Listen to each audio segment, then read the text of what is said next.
जय गुरु जी, शुक्राना गुरु जी। संगत जी, गुरु जी का अनंतम शुक्राना, बहुत बहुत लख लख बार शुक्राना, प्यारा प्यारा शुक्राना। संगत जी, आज एक छोटी सी बहुत ही प्यारी सी स्टोरी आपके साथ शेयर करने जा रहा हूँ। स्टोरी क्या है? भक्तों की कहानी है। एक बार नारद मुनि जी को और गुरु जी को आपस में घमंड हो गया और आपस में लड़ने लग गए कि मुझसे बड़ा भक्त कोई नहीं है, मुझसे बड़ा भक्त कोई नहीं है।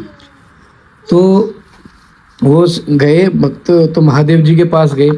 तो महादेव जी के पास गए तो कह रहे हैं, महादेव जी बताओ, नारायण जी ज़्यादा बड़े भक्त हैं या गरुड़ जी ज़्यादा भक्त हैं?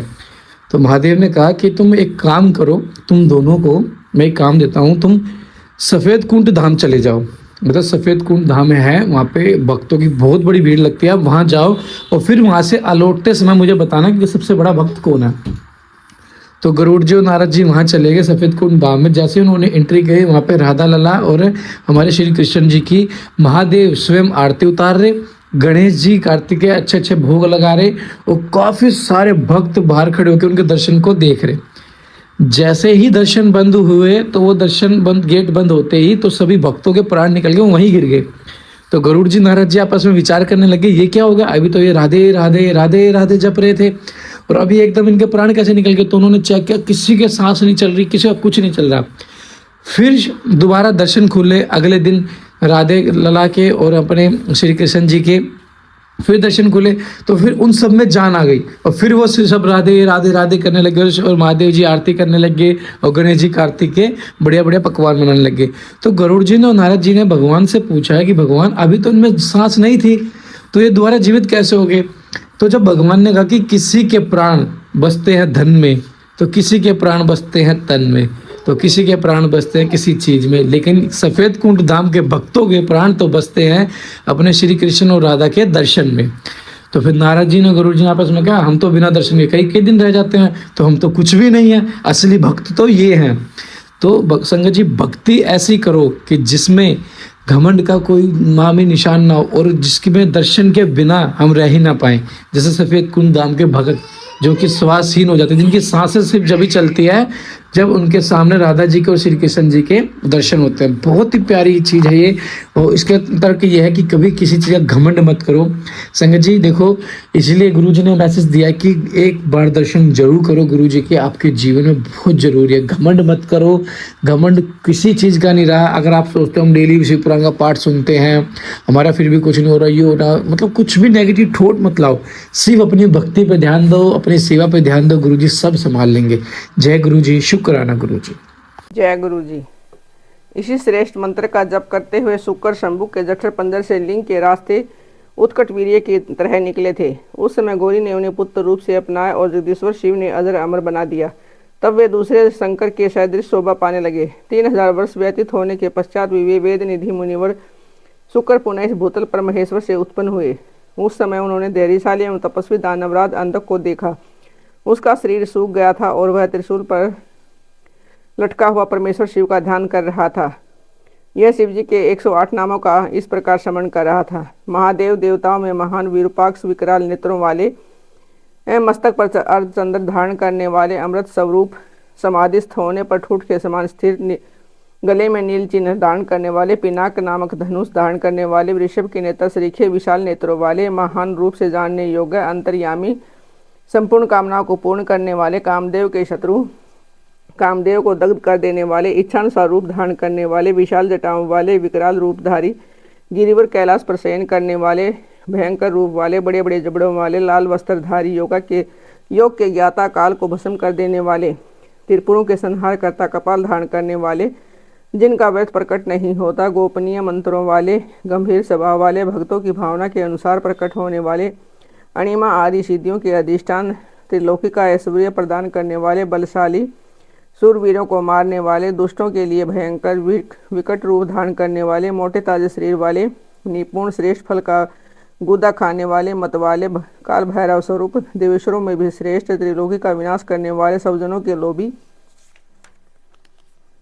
महाव्याध स्वरूप, दक्ष यज्ञ के विनाशक, कृतिकाओं के पुत्र से युक्त, उन्मत्त का सवेश धारण करने वाले, गजासुर के चमड़े को ही वस्त्र में के रूप में धारण करने वाले, हाथी का चर्म लपेटने वाले, भक्तों का कष्ट देकर अक्षुब्ध हो जाने वाले, सर्पों को भूषण रूप में धारण करने वाले, भक्तों के अवलंब दाता, वेताल स्वरूप, घोर शाकिनियों द्वारा समाराधित घोर पथ के प्रवर्तक, भयंकर दैत्यों के संहारक, भीषण शब्द करने वाले, वनस्पति स्वरूप शरीरों में भस्म रमाने वाले, जटाधारी परम पावन, सैकड़ों मेरुदंड नामक पक्षियों द्वारा सेवित, भूतों के अधिपति, भूतगणों के स्वामी, पंचभूतों को आश्रय देने वाले, गगन बिहारी, क्रोध युक्त, दुष्टों पर कठोर व्यवहार करने वाले, प्रचंड पराक्रमी, चंडी के प्राणनाथ, चंडिका के प्रियतम, अनंत कुपित मुख वाले, गुरुड़ स्वरूप, खड़ग स्वरूप, सब का भोग लगाने वाले, क्रोध होने पर जीभ लपलपाने वाले, अत्यंत भयंकर, मृत्यु स्वरूप, मृत्यु की भी पहुँच से परे, मृत्यु के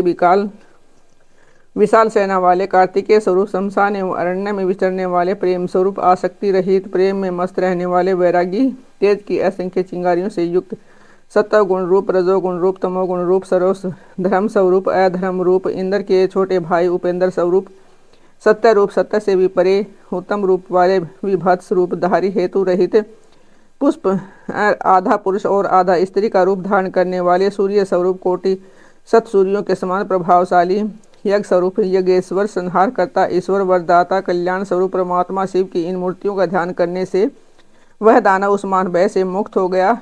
उस समय प्रसन्न हुए जटाधारी शंकर ने उसे मुक्त करके उस त्रिशूल के अग्रभाग से उतार लिया और दिव्य अमृत की वर्षा से अभिषिक्त कर दिया। तत्पश्चात महात्मा महेश्वर उसने जो कुछ किया उन सबका सांत्वना पूर्वक वर्णन करते हुए उस्मान देता अंधक से बोले, ईश्वर ने कहा कि हे दैतंदर, मेरे लिए इंद्रिय निग्रह, नियम, शौर्य और धर्म से उत्पन्न हो गया हूँ, अतः सुव्रत अब तू कोई वर मांग ले। दैत्यों के राजा धीराज, तूने निरंतर मेरी आराधना की है, इसे तेरा सारा कलमश धुल गया और अब तू वर पाने के योग्य हो गया है, इसलिए मैं तुझे वर देने के लिए तैयार हूँ। क्योंकि 3000 वर्षों तक बिना खाए पिए प्राण धारण किए रहने से तूने जो पुण्य कमाया है उसके फलस्वरूप तुझे सुख की प्राप्ति होनी चाहिए।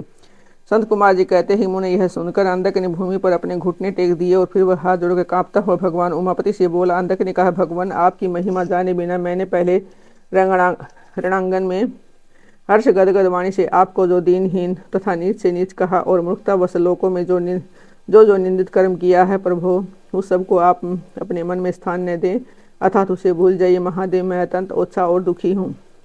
मैंने काम दोषवश पार्वती के विषय में भी जो दूषित भावना कर ली थी उसे आप क्षमा कर दे। आपको तो अब अपने कृपण दुखी एवं दिन भक्त पर सदा ही विशेष दया करनी चाहिए। मैं उसी तरह का एक दिन भक्त हूँ और आपकी शरण में आया हूँ। देखिए, मैंने आपके सामने अंजलि बांध रखी है, अब आपको मेरी रक्षा करनी चाहिए। हे जगजननी पार्वती देवी भी मुझ पर प्रसन्न हो जाएं और सारे क्रोध को त्याग कर मुझे कृपा दृष्टि से देखें। चंद्रशेखर, कहाँ तो इनका भयंकर क्रोध और कहाँ मैं तुच्छ दैत्य है। चंद्रमौली, मैं किसी प्रकार का उसको सहन नहीं कर सकता। संभव, कहाँ तो परम उद्धार आप और कहाँ है बुढ़ापा, मृत्यु था काम, क्रोध आदि दोषों के वशीभूत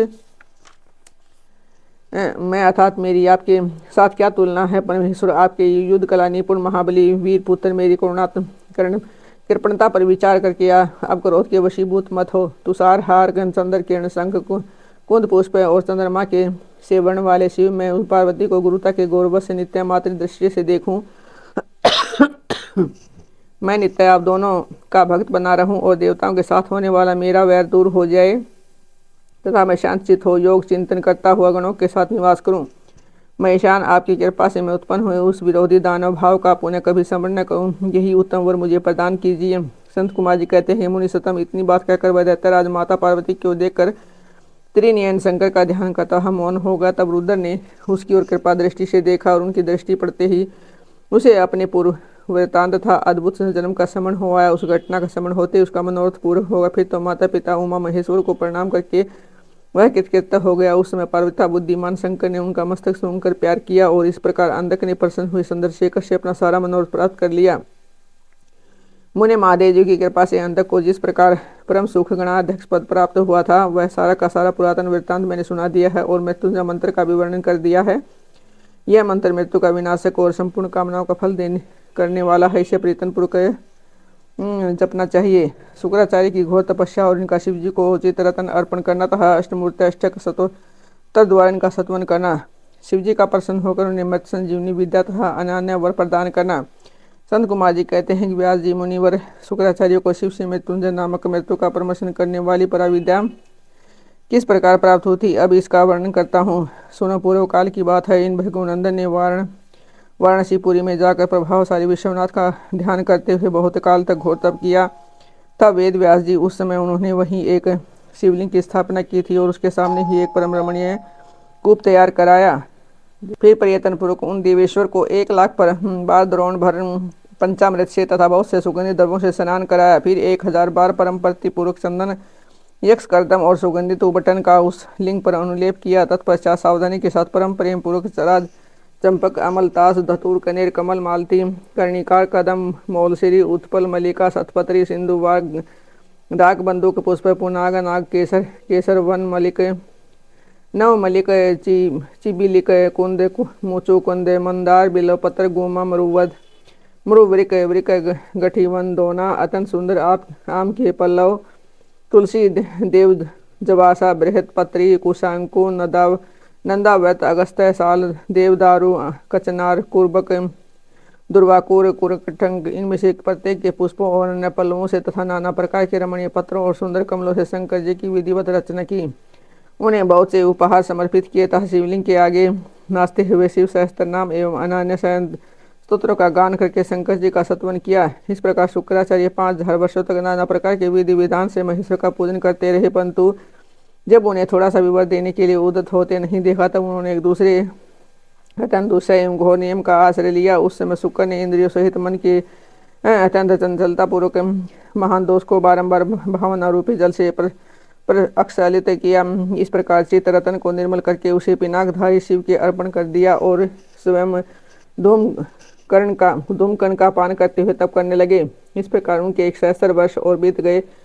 तब भृगुनंदन शुक्र को यो ही दृढ़ चित्त से घोर तप करते देखकर महेश्वर उन पर प्रसन्न हो गए। फिर तो दक्ष कन्या सती के स्वामी साक्षात विरूपाक्ष शंकर जिनके शरीर की कांति सहस्त्रों सूर्यों से भी बढ़कर थी, उस लिंग से निकलकर शुक्र से बोले। महेश्वर ने कहा कि महाभाग भृगुनंदन, तुम तो तपस्या की निधि हो महामुनि, मैं तुम्हारे से है विषय तप से विशेष प्रसन्न हूँ। भार्गव, तुम अपना सारा मनोवांछित वर मांग लो, मैं प्रीति पूर्वक तुम्हारा सारा मनोरथ पूर्ण कर दूंगा। अब मेरे पास तुम्हारे लिए कोई वस्तु दे नहीं रह गई है। संत कुमार जी कहते हैं कि मुझे शंभु के इस परम सुखदायक एवं उत्कृष्ट वचन को सुनकर शुक्र प्रसन्न हो आनंद समुद्र में निमग्न हो गए। उस कमल ने दिव्य स्वर शुक्र का शरीर परमानंद जनित रोमांच के कारण पुलकायमान हो गया। तब उन्होंने हर्षपूर्वक शंभु के चरणों में प्रणाम किया। उस समय उनके नेत्र हर्ष से खिल उठे थे। फिर वे मस्तक पर अंजलि रखकर जय जयकार करते हुए अष्टमूर्तिधारी वरदायक शिव जी की स्तुति करने लगे। भार्गव ने कहा कि सूर्य स्वरूप भगवान आप त्रिलोकी का हित करने के लिए आकाश में प्रकाशित होते हैं और अपनी इन किरणों से समस्त अंधकार को अभिभूत करके रात में विचरने वाले असुरों का मनोरथ नष्ट कर देते हैं। जगदीश्वर आपको नमस्कार। घोर अंधकार के लिए चंद्र स्वरूप शंकर, आप अमृत के प्रभाव से परिपूर्णता जगत के सभी प्राणियों के नेत्र हैं। आप अपनी अमर्याद तेजोमय किरणों से आकाश में और भूतल पर अपार प्रकाश फैलाते हैं, जिससे सारा अंधकार दूर हो जाता है। आपको प्रणाम है सर्वव्यापी। आप पावन पथ योग मार्ग का आश्रय लेने वालों की सदा गति तथा उपास्य देव हैं। भुवन जीवन आपके बिना भला इस लोक में कौन जीवित रह सकता है। सर्प कुल के संतोषदाता आप निश्चल वायु रूप से संपूर्ण प्राणियों की वृद्धि करने वाले हैं। आपको अभिवादन है विश्व के एकमात्र पावन करता।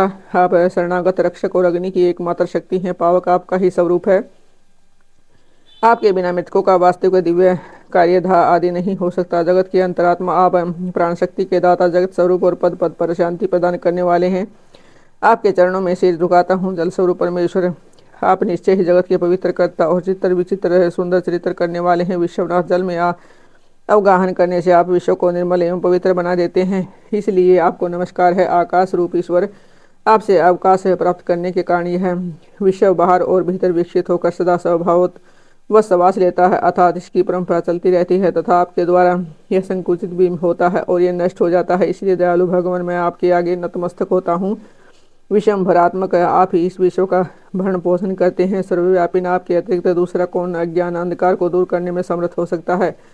अतः विश्वनाथ, आप मेरे अज्ञान रूपी तम का विनाश कर दीजिए। नागभूषण, आप सतवनीय पुरुषों में सबसे श्रेष्ठ हैं, इसलिए आप रात पर प्रभु को मैं बारंबार प्रणाम करता हूँ। आत्म स्वरूप शंकर, आप समस्त प्राणियों के अंतरात्मा में निवास करने वाले प्रत्येक रूप में व्याप्त हैं। मैं आप परमात्मा का जन हूँ। अष्टमूर्ति, आपकी इन रूप परंपराओं से यह चराचर विश्व विस्तार को प्राप्त हुआ है। अतः मैं सदा से आपको नमस्कार करता हूँ। मुक्त पुरुषों के बंधो, आप विश्व के समस्त प्राणियों के स्वरूप परिणत जनों के संपूर्ण योग अक्षेम का निर्वाह करने वाले और परमात्म स्वरूप हैं। आप अपनी इन अष्टमूर्तियों से युक्त होकर इस फैले हुए विश्व को भली भांति विस्तृत करते हैं। अतः आपको मेरा अभिवादन है। संत कुमार जी कहते हैं कि मुनिवर भृगुनंदन शुक्र ने इस प्रकार अष्टमूर्ति अष्टक स्रोत्र द्वारा शिव जी का सत्वन करके भूमि पर मस्तक रखकर उन्हें बारंबार प्रणाम किया। जब अमित तेजस्वी भार्गव ने महादेव जी की इस प्रकार स्तुति की, तब शिव जी ने चरणों में पड़े हुए उन द्विजर को अपनी दोनों भुजाओं से पकड़कर उठा लिया और परम प्रेम पूर्वक में मेघ गर्जन किसी गंभीर एवं मधुर वाणी में कहा। उस समय शंकर जी के दांतों की चमक से सारी दिशाएं प्रकाशित हो उठी थी। महादेव जी बोले, विप्रो कवे, तुम मेरे पावन भगत हो, तात तुम्हारे उस उग्र तप से, उत्तम आचरण से, लिंग स्थापन, धन्य पुण्य से, लिंग की आराधना करने से, चित्त का उपहार प्रदान करने से, पवित्र अटल भाव से विमुक्त महाक्षेत्र काशी में पावन आचरण करने से मैं तुम्हें पुत्र रूप से देखता हूँ। अतः तुम्हारे लिए मुझे कुछ भी देय नहीं है। तुम अपने इसी शरीर से मेरी उदर दरी में प्रवेश करोगे और मेरे श्रेष्ठ इंद्रिय मार्ग से निकलकर पुत्र रूप में जन्म ग्रहण करोगे। महासूचे, मेरे पास जो मृत संजीवनी नाम की निर्मल विद्या है, जिसका मैंने ही अपने महान तपोबल से निर्माण किया है, उस महामंत्र रूपा विद्या को आज मैं तुम्हें प्रदान करूंगा, क्योंकि तुम पवित्र तप की निधि हो। अतः तुम्हें इस विद्या को धारण करने की योग्यता वर्तमान है। तुम नियम पूर्वक जिसके उद्देश्य से विधेश्वर की इस श्रेष्ठ विद्या का प्रयोग करोगे, वह निश्चय ही जीवित हो जाएगा। यह सर्वथा सत्य है। तुम आकाश में अत्यंत दीप्तिमान तारा रूप से स्थित होगे। तुम्हारा तेज सूर्य और अग्नि के तेज का भी अतिक्रमण कर जाएगा। तुम ग्रहों में प्रधान माने जाओगे। जो स्त्री अथवा पुरुष तुम्हारे सम्मुख हो रहने पर यात्रा करेंगे, उनका सारा कार्य तुम्हारी दृष्टि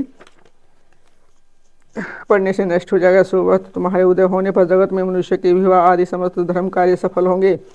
सभी नंदा तिथियां तुम्हारे संयोग से शुभ हो जाएंगी और तुम्हारे भक्त वीर संपदा बहुत से संतान वाले होंगे। तुम्हारे द्वारा स्थापित किया हुआ यह शिवलिंग सुक्रेश के नाम से विख्यात होगा। जो मनुष्य इस लिंग की अर्चना करेगा, उसे सिद्धि प्राप्त हो जाएगी। और जो लोग वर्ष पर्यंत नक्त व्रतपरायण होकर शुक्रवार के दिन शुक्रकूप के जल से सारी क्रियाएं संपन्न करके सुक्रेश की रचना करेंगे, उसे जिस फल की प्राप्ति होगी वह मुझसे श्रवण करो। इस मनुष्य में वीर्य की अधिकता होगी, उनका वीर्य कभी निष्फल नहीं होगा। वे पुत्रवान पुरुष तत्व के सौभाग्य से संपन्न होंगे, जिसमें तनिक भी संदेह नहीं है। वे सभी मनुष्य बहुत सी विद्याओं के ज्ञाता और सुख के भागी होंगे। यो वरदान देकर महादेव उसी लिंग में समा गए। तब भृगुनंदन शुक्र भी प्रसन्न मन से अपने धाम को चले गए। व्यास जी यो शुक्राचार्य को जिस प्रकार अपने तपोबल से मृत्युंजय नामक विद्या की प्राप्ति हुई थी, वह वृत्तांत मैंने तुमसे वर्णन कर दिया है। अब और क्या सुनना चाहते हो?